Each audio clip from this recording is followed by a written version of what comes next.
Hello friends, welcome back to my channel Nilpu blog.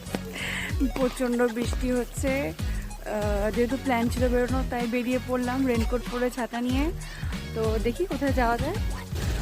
একটু ভাবলাম ভালো করে সাজবো, ভালো করে ড্রেস আপ করবো, কিন্তু সব মাটি হয়ে গেল। সেই রেনকোট পরে বেরোতে হলো। তো আমাকে পুরো কই মিল গিয়ে জাদুর মতো লাগছে কিনা কমেন্ট করে তোমরা জানাও তো। যেহেতু জলের ঝাপটায় ভিজে যাচ্ছে, তো তোমরা তাড়াতাড়ি সাবস্ক্রাইব করো চ্যানেলটাকে, শেয়ার করো ভিডিওটাকে, যাতে তাড়াতাড়ি আমি একটা ওয়াটারপ্রুফ ফোন কিনতে পারি, তাহলে সব পরিস্থিতিতে আমি ব্লগ করতে পারি মন ভরে।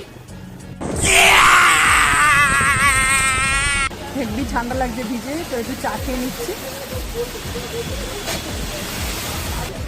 কোথায় যাওয়ার জন্য বেরোলাম আর কোথায় চলে এলাম।